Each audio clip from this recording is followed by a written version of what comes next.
Queridos, hoje então nós daremos continuidade a um assunto que nós introduzimos na terça-feira passada, amém? E eu vou passar resumidamente o que foi falado terça-feira passada, para que você possa se localizar naquilo que nós vamos dizer hoje, amém? Então, nós falamos na terça-feira passada, nós falamos sobre duas visões, como que elas veem a Bíblia, tá? E a gente falou sobre a visão dispensacionalista, amém? Isso, vai revendo aí as suas anotações sobre essa visão. E nós falamos sobre a visão do aliancismo, né? Diferente da dispensação que crê em eras, o aliancismo crê que Deus fez alianças. Amém? Glória a Deus. E o ponto mais forte do dispensacionalismo é o fato deles fazerem distinção entre o povo de Israel e a igreja. Lembra disso que nós falamos? Para eles, uma coisa é o povo de Israel, outra coisa é a igreja. Então Deus tem uma forma de tratar com Israel e Deus tem uma forma de tratar com a igreja. Essa é a principal, o ponto mais forte no dispensacionalismo. Certo, gente? Amém? E das alianças, a gente falou que ele trabalha com as alianças, aliança da redenção, aliança da graça, aliança das obras. A gente falou um pouquinho sobre isso, certo? Muito bem, falado sobre isso, hoje nós vamos falar sobre as duas casas de Israel.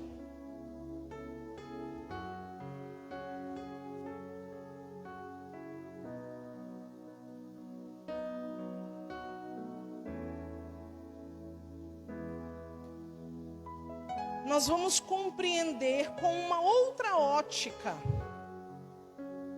o que Deus está falando na sua palavra acerca do povo de Israel e acerca da igreja. Amém? E nós começamos falando sobre Gênesis capítulo 12, a partir do versículo 1 e 3. A promessa que Deus fez a Abraão. Depois, Gênesis 26, do versículo 2 ao 5.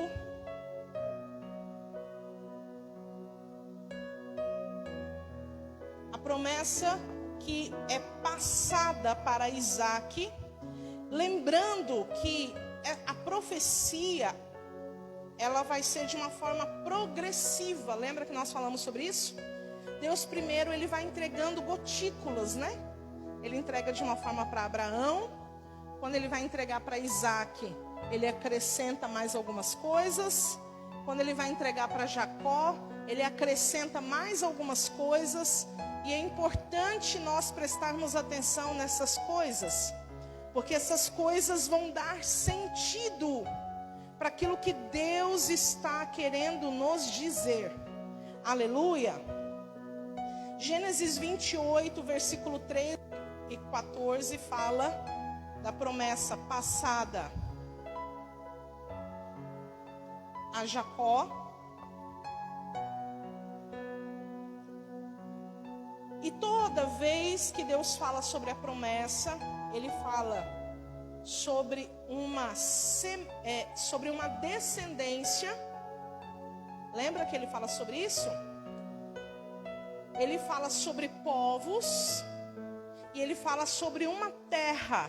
Eu vou te dar uma terra. Glória a Deus. Agora, vamos ler Gênesis 35, a partir do verso 9. Gênesis 35.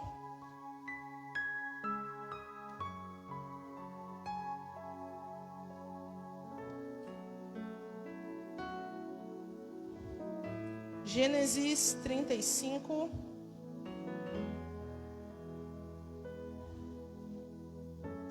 A partir do versículo 9, que diz assim: Depois que Jacó voltou de Padã Arã, Deus lhe apareceu de novo e o abençoou. Disse-lhe Deus: O teu nome é Jacó, mas não te chamarás mais Jacó. Israel será o teu nome. E lhe chamou Israel. Disse-lhe mais Deus: Eu sou o Deus Todo-Poderoso. E aqui ele vai falar duas palavras muito importantes. Ele vai dizer: frutifica e multiplica-te. Uma nação, sim, uma multidão de nações sairão de ti, e reis procederão dos teus lombos. Amém? Glória a Deus. Então aqui Deus, ao fazer a promessa para Jacó, muda o nome dele para Israel. E com a mudança de nome, Deus deixa a promessa mais ampla ainda. Ele fala de uma descendência, mas ele também diz que dessa descendência procederão reis, que sairão dos lombos agora do ex-Jacó, atual Israel. Estão me acompanhando? Glória a Deus. Perceba, se nós formos pegar essa palavra multidão de nações, ela vai aparecer lá na frente. Guarda essa palavra. Guarda também as duas palavras, frutifica e multiplica, porque você já vai entender o propósito delas. Glória a Deus. Agora, nós vamos lá para Gênesis 48. Gênesis 48. Lembrando que depois dessa promessa, Jacó terá 12 filhos. Um dos seus filhos é José. José tem todo aquele processo até ir parar no Egito. Jacó reencontra José e reúne, depois de um tempo, todos ali no Egito. E antes de Jacó morrer, ele abençoa os seus filhos. Amém? Glória a Deus. Mas vamos ler primeiramente o versículo 1 do capítulo 48, que diz: Depois destas coisas, disseram a José: Teu pai está enfermo. Então José tomou consigo os seus 2 filhos, Manassés e Efraim. Disse alguém a Jacó: José, teu filho, vem a ti. E esforçou-se Israel e se assentou na cama. Disse Jacó a José: O Deus Todo-Poderoso me apareceu em luz na terra de Canaã e me abençoou e me disse: Eu te farei frutificar e te multiplicarei. Eu te dei uma multidão de povos e darei esta terra à tua descendência depois de ti em possessão perpétua. Agora, pois, os teus 2 filhos que te nasceram na terra do Egito, antes que eu viesse a ti no Egito, são meus.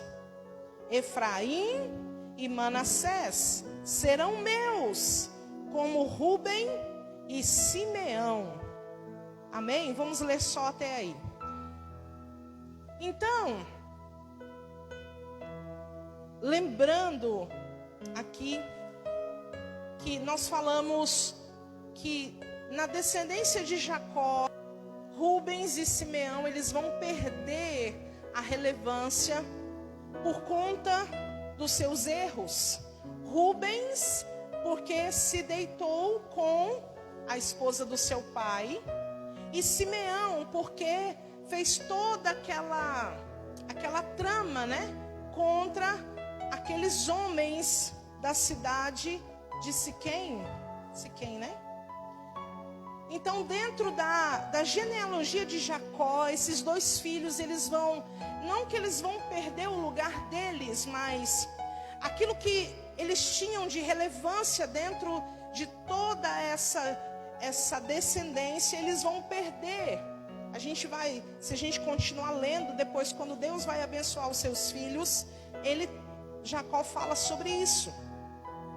Então, ele vai olhar para Manassés e Efraim e vai dizer: esses meninos nasceram no Egito, mas agora eu estou tomando eles para mim, e eles vão vir para mim, e agora é como se eles fossem ocupar esse lugar de Rúben e Simeão. E aí, olha só o que vai acontecer. Vamos continuar lendo. A partir do versículo 8. Vendo Israel os filhos de José, perguntou: quem são estes? José disse ao seu pai: eles são meus filhos, que Deus me deu aqui. Continuou Israel: traze-o aqui, peço-te, para que os abençoe. Ora, os olhos de Israel já se tinham escurecido por causa da velhice, de modo que não se podia ver. Uma pausa. Você prestou atenção que a Bíblia está dizendo que Jacó era praticamente cego? Você prestou atenção que o versículo começou dizendo: vendo Israel os filhos de José? Prestou atenção nesse detalhe? Parece uma contradição, né? Mas o fato é, amados, que diante de uma cegueira natural, ele não estava cego espiritualmente. Pelo contrário, ali ele vai ter uma atitude movida pelo Espírito de Deus. E apesar de ser cego natural, quando a Bíblia diz vendo Efraim e Manassés, é porque quando ele ficou sabendo o nome dos filhos de José, ele logicamente ligou com a promessa. Por quê? Porque Manassés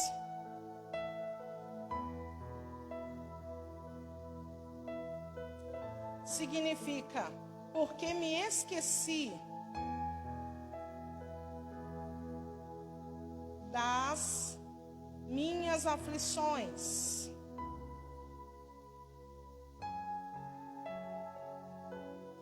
Porém, Efraim significa duplamente frutífero.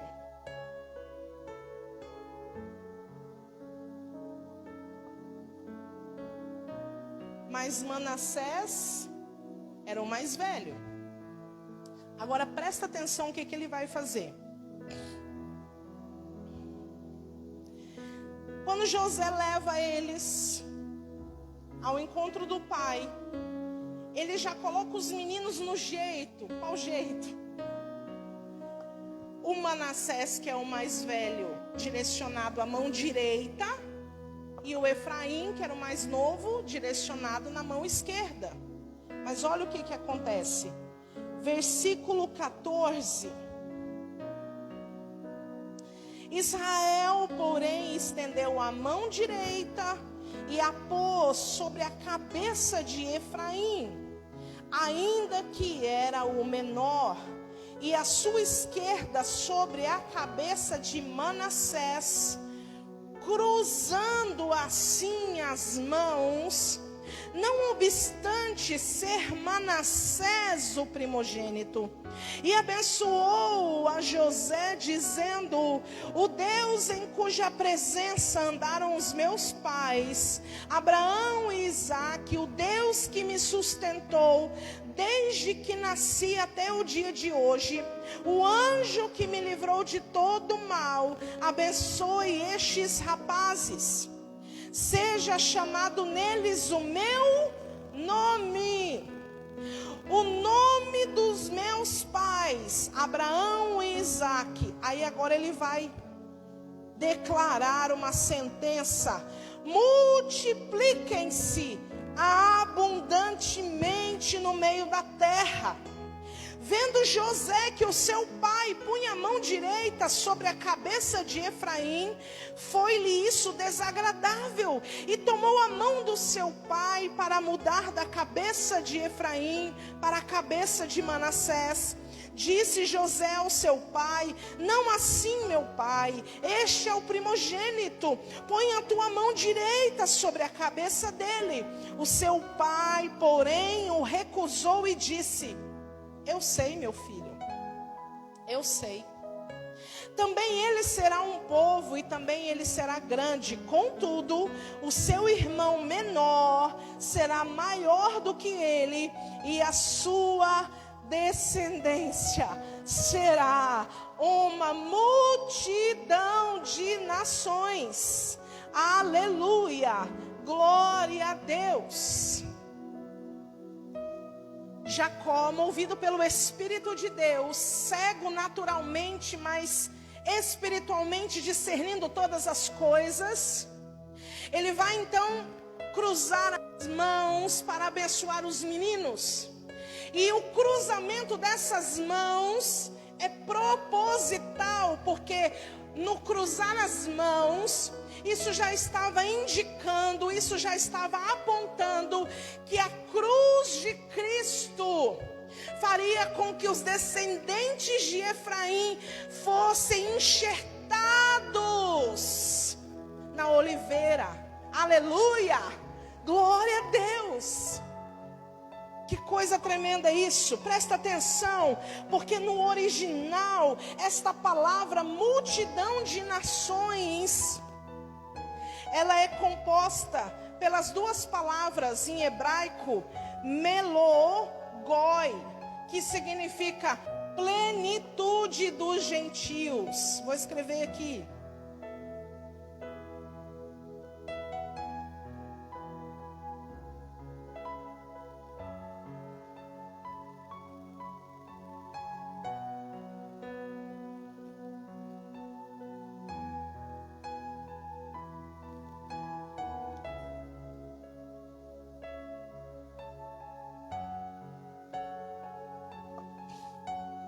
Você vai compreender nessa noite que nós, que não somos descendentes naturais do povo de Israel, como muitos querem propor e dizer que a graça só chegou a nós porque eles rejeitaram, hoje, nessa noite, você vai entender que Deus já tinha um plano, que não foi porque eles rejeitaram a Jesus que a graça chegou até nós, não, porque aqui, lá no início de todas as coisas, Deus já apontava para uma situação que incluía o povo não judeu, o povo que não tem descendência de sangue judeu, mas incluiu esse povo chamando-o de seu povo. Lembra que Jacó vai dizer, eles vão receber o meu nome. Lembra que ele fala sobre isso? Amém? Então recebe o mesmo nome. E filho que tem o nome do pai, ainda que não seja gerado geneticamente, tem os mesmos direitos. Sim ou não, gente? Glória a Deus. Agora preste atenção numa coisa que eu fiquei impressionada como a palavra de Deus é linda, maravilhosa. Essa palavra no versículo 16, quando ele diz assim, ó, multipliquem-se. Essa palavra no original, ela é dagar. E sabe quando que essa palavra é usada no hebraico? Dagar. Quando há uma multiplicação extensiva de peixes. Quando os peixes se multiplicam de uma forma grandiosa. Essa palavra é usada, dagar. Sabe o que isso significa? Que no original, sabe o que ele estava querendo dizer? Ele estava querendo dizer assim, ó. Que vocês possam empeixar a terra.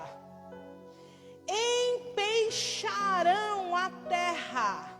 Aí vem Jesus, lá em Mateus, no capítulo 4, no versículo 19, dizendo para os seus discípulos: eu os farei pescadores de homens. Meu Deus! Gente, que é isso? Que coisa tremenda que Deus faz. Aleluia, glória a Deus. Então, a gente consegue enxergar que Deus, quando Ele diz para Abraão, a tua descendência será como a areia do mar. Verdade. A descendência natural vai ser grande. Mas tem uma descendência que será como as estrelas do céu. É uma descendência espiritual. Tem como provar isso? Tem. Vamos para Daniel. Daniel capítulo 12. Vamos lá para Daniel.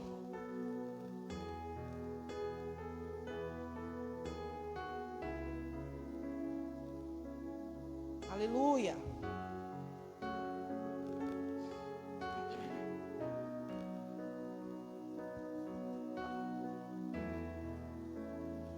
Quem for achando, diga amém. Quem for achando, diga aleluia. Daniel capítulo 12.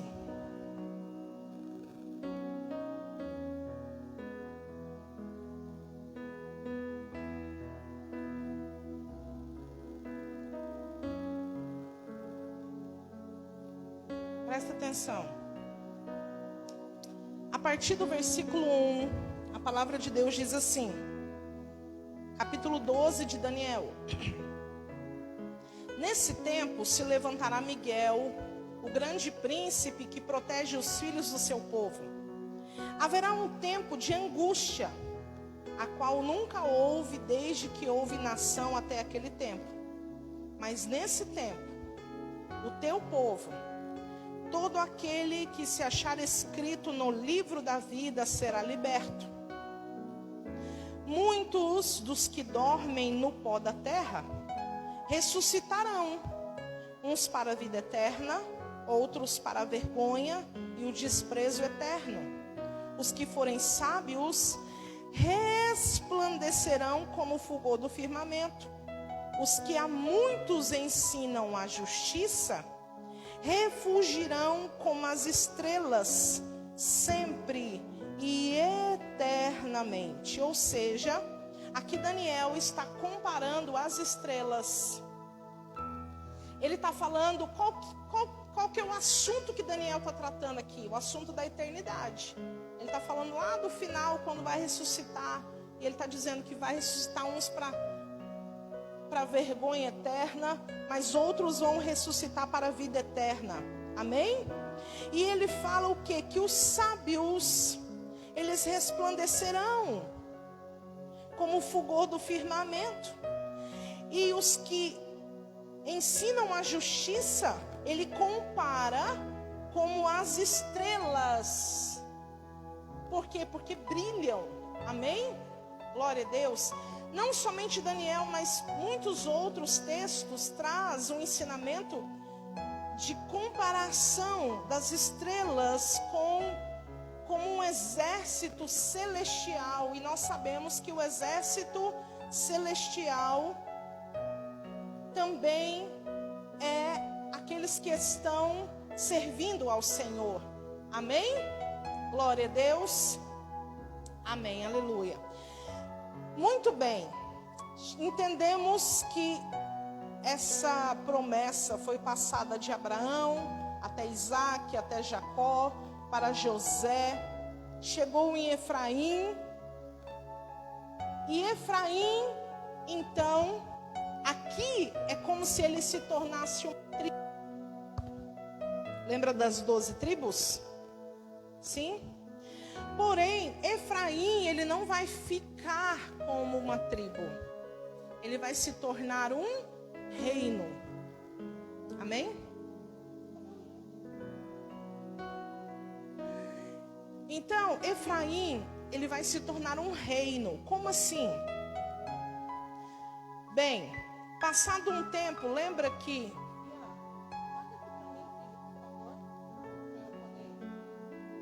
exemplificar.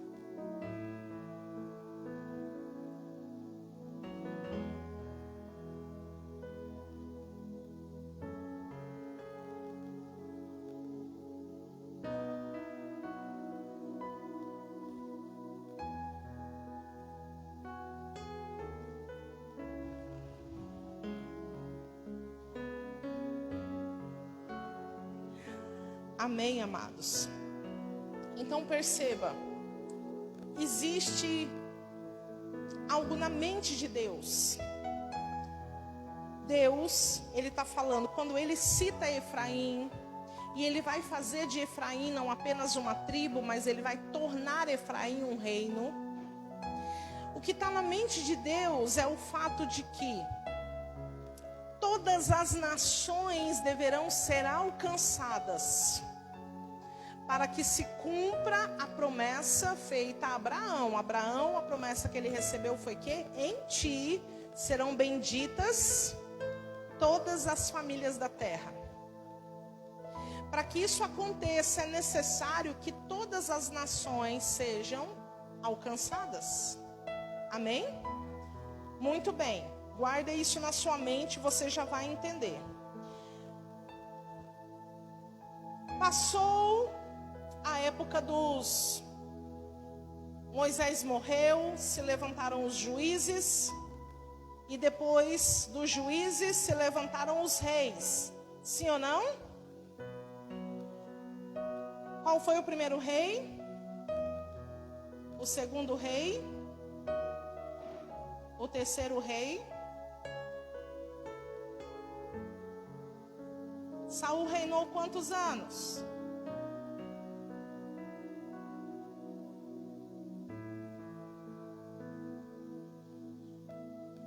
Todos esses reinaram sobre Israel com o reino ainda unificado.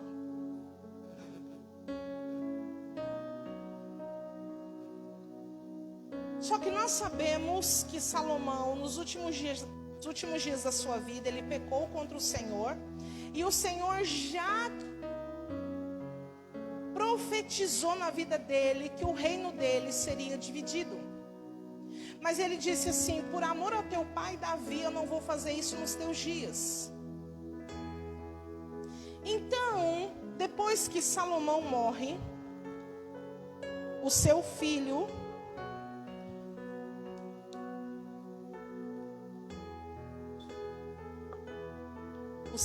Roboão assume o trono.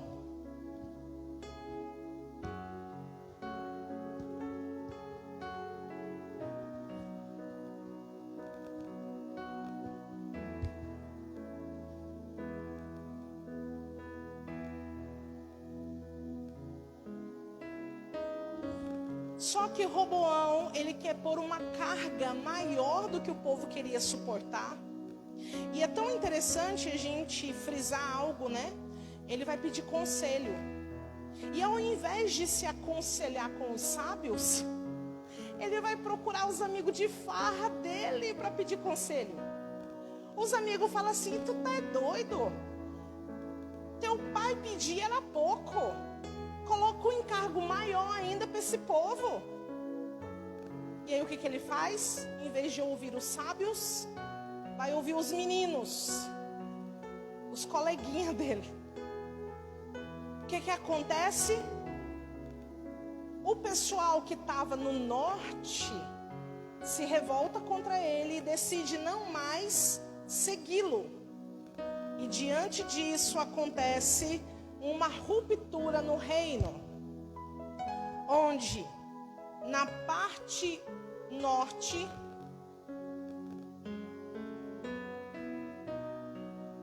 ficarão 10 tribos que se revoltaram contra Roboão e geram para si um rei chamado Jeroboão.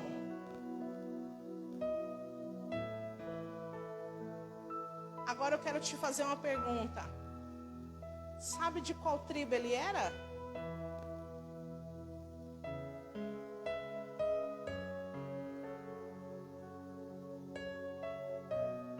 E aqui Roboão ficou na parte sul. E ele ficou com 2 tribos: Judá e Benjamim.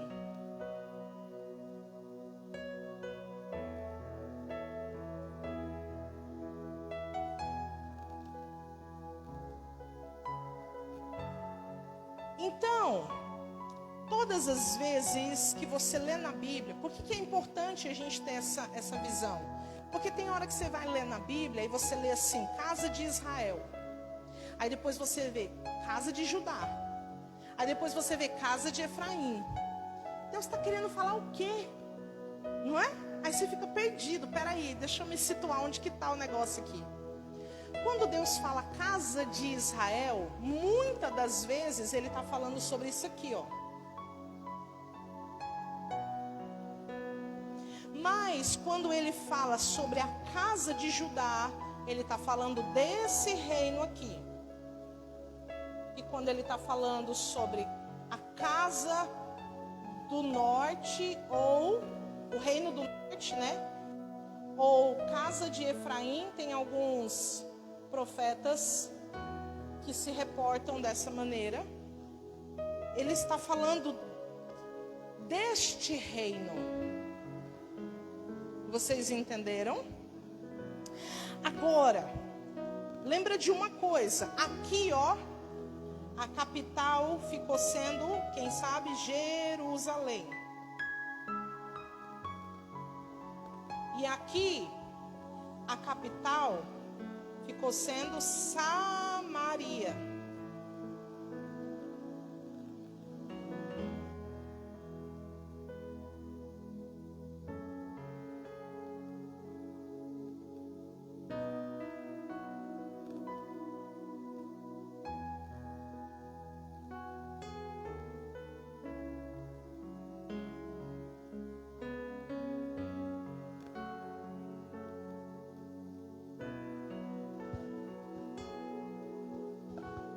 Agora, olha que coisa interessante. Tem um versículo que eu quero ler com vocês.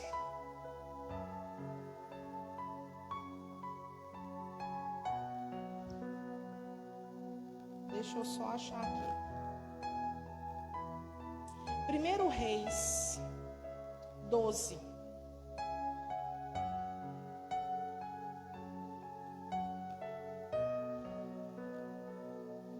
Reis 12.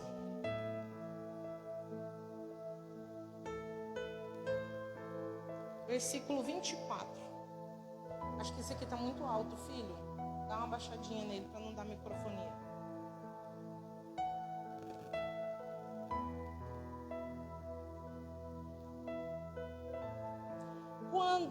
Presta atenção.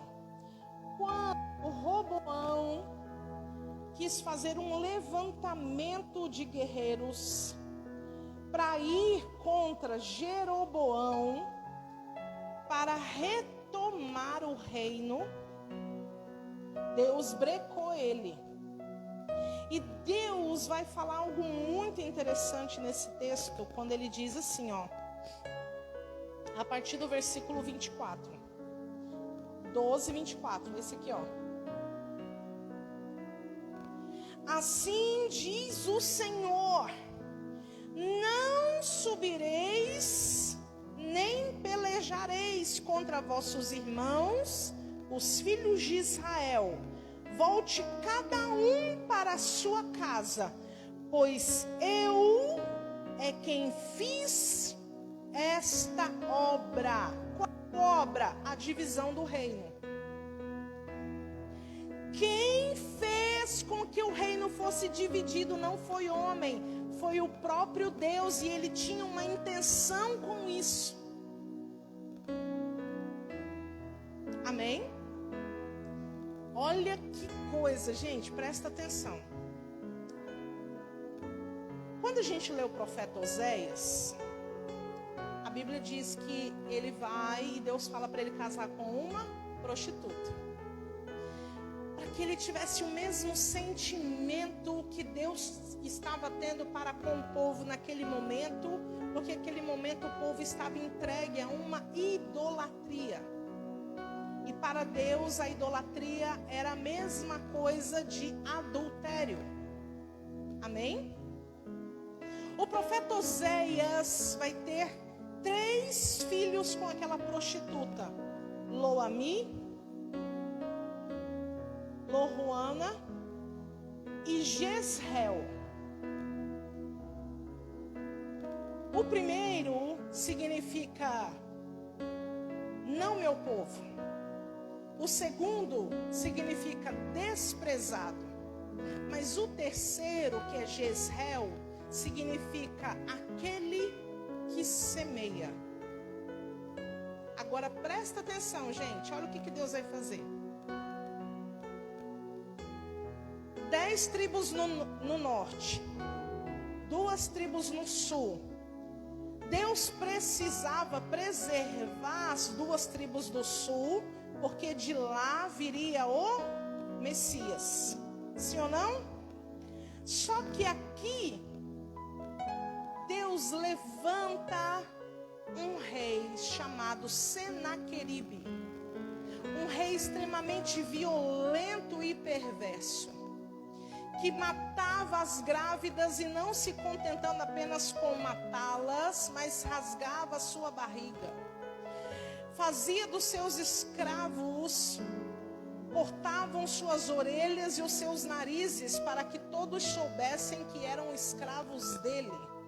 Então era um rei extremamente perverso, diferente do Nabucodonosor, que quando levou o povo cativo para a Babilônia, ainda tratava uns de maneira agradável, como fez com Daniel, Sadraque, Mesaque e Abidnego, enquanto estiveram servindo na corte. Vocês estão me acompanhando? O Senaqueribe vem aqui. Imagina, tá todas as 10 tribos aqui reunidas. Quando o Senaqueribe chega aqui para tomar conta disso aqui, o que naturalmente acontece se tem um povo reunido e chega alguém querendo matar todo mundo, estrangular todo mundo, exterminar todo mundo? O que normalmente se faz? Todo mundo abre fuga. Sim ou não? É dispersado em todos os lugares. Você sai para onde primeiro rumo que você enxergar na sua frente, você vai. Sim ou não? Foi o que esse povo fez. A hora que Senaqueribe chegou aqui, o povo começou a ser disperso por todas aquelas nações ao redor. Estratégia de Deus. Sabe o que Deus estava fazendo, gente? Acompanha comigo isso aqui. Deus estava pegando a semente de Abraão e semeando entre as nações. Deus estava pegando algo que era concentrado, que era a semente de Abraão, e estava diluindo no meio das nações.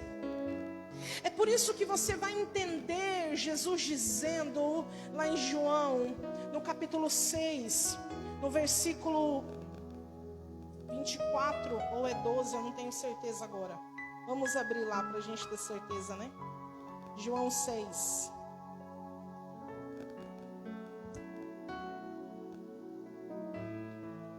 Não, desculpa. É Mateus 12. Mateus. Não é Mateus. Espera aí que agora eu me perdi, gente. Mas eu vou achar.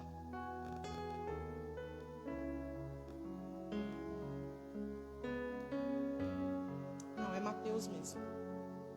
Mateus 12, 24. Jesus dizendo: em verdade vos digo, que se o grão de trigo caindo na terra não morrer, fica ele só. É João. Eu li aqui Mateus e eu estou lendo na Bíblia João. Desculpa, gente. Hã? É João, capítulo 12, versículo 24. É que eu li aqui, onde está minha anotação, Mateus. Mas eu abri na Bíblia João, porque eu sabia que era João. Eu que anotei errado aqui na minha anotação. Eu sabia que era João. João 12, 24. Em verdade vos digo, que se o grão de trigo caindo na terra não morrer, fica ele só. Mas se morrer, produz muito fruto, ou seja, ele é frutificado, ou seja, ele é multiplicado, ou seja, ele vai empeixar a terra. Então, amados, quando Deus pega essas 10 tribos, dispersa ela entre as nações, Deus está semeando a semente da descendência de Abraão no meio das nações, porque vai chegar a hora que ele vai começar a jogar a rede e ele vai começar a puxar os peixes que são dele. Você está entendendo isso? Glória a Deus. E isso vai acontecer através de quem? É de Jesus. Mas os profetas já anunciavam isso. Nós vamos ler alguns. Ezequiel, capítulo 37. Presta atenção nisso, gente. É muito poderoso isso. Ezequiel 37.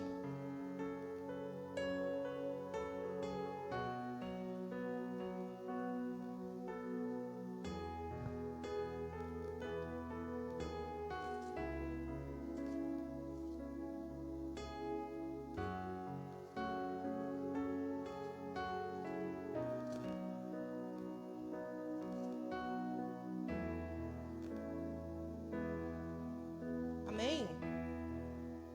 Versículo 15.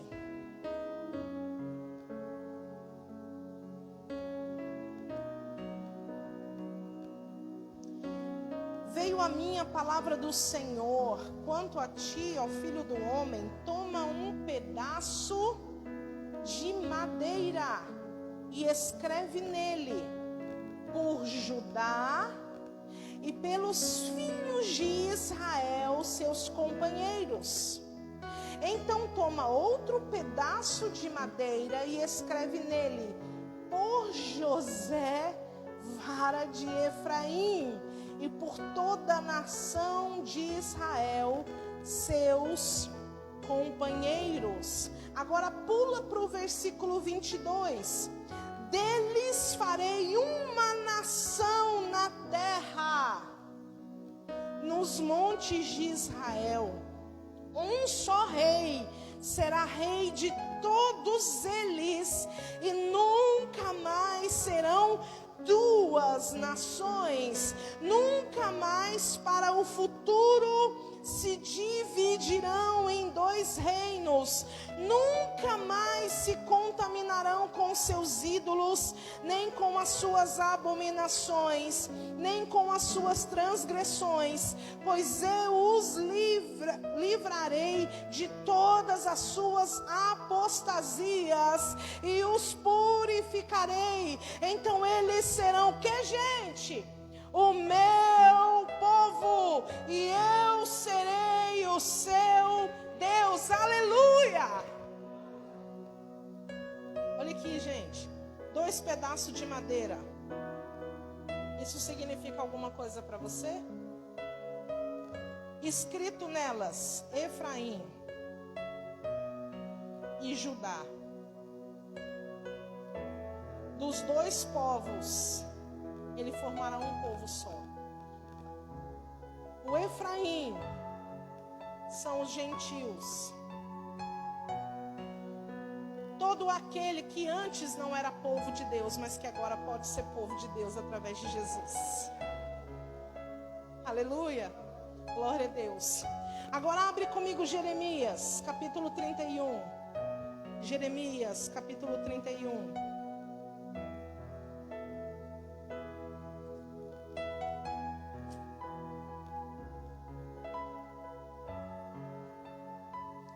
Jeremias capítulo 31, a partir do versículo 31. Vem dias, diz o Senhor, em que farei uma aliança, o quê? Nova, com a casa de Israel e com a casa de Judá. Não conforme a aliança que fiz com seus pais no dia em que os tomei pela mão para os tirar da terra do Egito, porque eles invalidaram a minha aliança, apesar de eu os haver desposado, diz o Senhor. Esta, porém, é a aliança que farei com a casa de Israel depois daqueles dias, diz o Senhor. Porei a minha lei no seu interior, escreverei no seu coração. Eu serei o seu Deus e eles serão o meu povo. Aleluia, glória a Deus. Vamos ler só mais um texto agora no Novo Testamento? Não, vamos ler Oséias 1:10. Oséias, e a gente já vai caminhar para o final. Aleluia.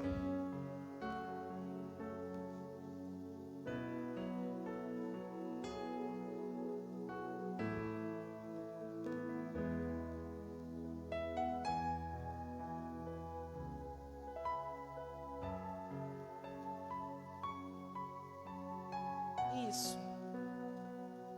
Oséias capítulo 1, versículo 10 e 11, que vai dizer assim: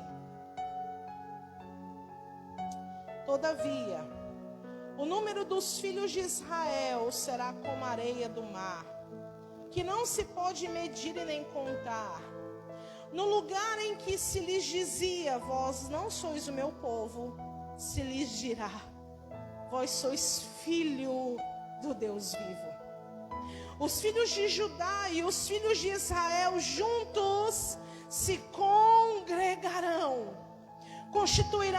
constituirão sobre si uma única cabeça e subirão da terra, porque grande será o dia de Jezreel. Aleluia! Deus semeou, mas vai chegar o dia que ele vai colher. E quando que vai ser esse dia? O dia que Jesus voltar. Aleluia. Agora você vai entender o que está lá em 1 Pedro. 1 Pedro. Vamos abrir? Glória a Deus. Isso.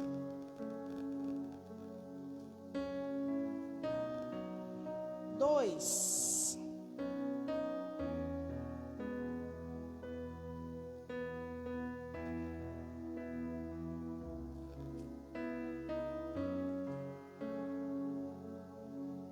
versículo 9. Eu falei tudo isso para chegar nisso. Vós, porém, sois a geração eleita, o sacerdócio real, a nação santa, o povo adquirido, para que anuncieis as grandezas daquele que vos chamou das trevas para a sua maravilhosa luz. Antes não erais povo, mas agora sois povo de Deus. Antes não tinhais alcançado misericórdia, mas agora alcançaste misericórdia. Deus já tinha um plano para nós. A gente não está aqui porque o povo judeu rejeitou Jesus. Um dia nós fomos chamados, não meu povo. Mas mesmo tendo sido chamados não meu povo, Deus já olhava para nós e dizia: eu vou resgatá-los, porque eu semeei no meio deles. Então deles eu irei colher. Aleluia. Glória a Deus. Aí você começa a entender por que nas parábolas de Jesus ele fala dos dois filhos que foram chamados para trabalhar, e um disse: eu vou, pai, mas ele acabou não indo.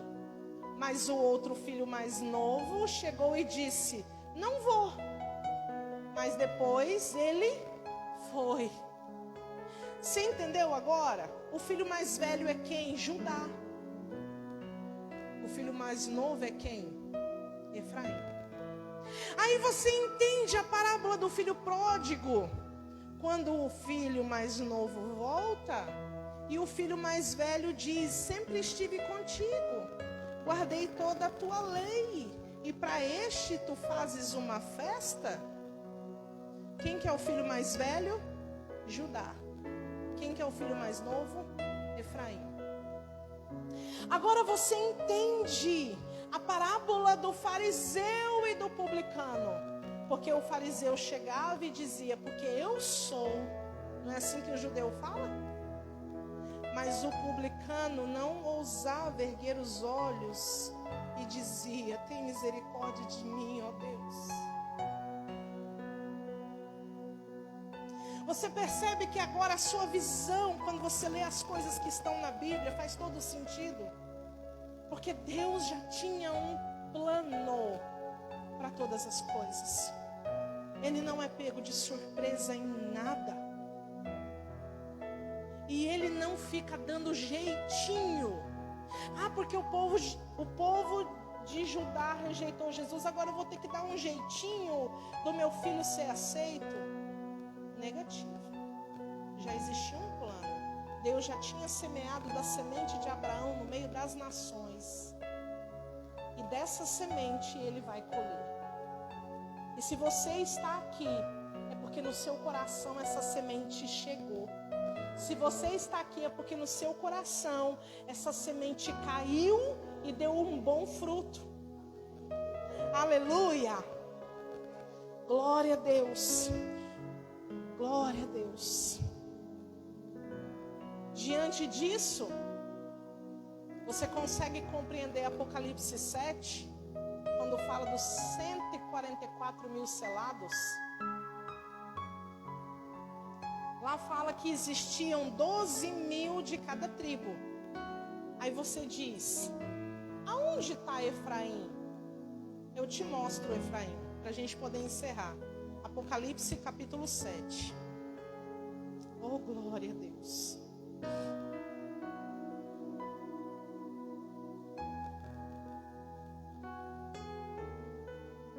Até o versículo 8, ele discorre ali de todas as 12 tribos. Com exceção da tribo de Dan, porque segundo os teólogos, Dan é comparado a uma serpente. então dela virá o mal. Então por isso ela não se encontra aqui nessa lista. Aí você olha para essa lista e diz: cadê Efraim? Eu te mostro Efraim, versículo 9. Versículo 9, gente, olha isso. Depois dessas coisas, olhei e vi uma grande multidão, aleluia, que ninguém podia contar, de todas as nações, tribos, povos, línguas, que estavam de pé diante do trono e perante o Cordeiro, trajando compridas vestes brancas e com palmas nas mãos, clamavam com grande voz: salvação ao nosso Deus, que está sentado no trono, e ao Cordeiro, aleluia. Versículo 12, dizendo: amém, louvor, glória, sabedoria, ação de graças, honra, poder e força ao nosso Deus para sempre. Efraim está nessa multidão de povos, línguas, tribos e nações que foram alcançadas através do sangue de Jesus. Aleluia. Você pode se colocar de pé? Glória a Deus.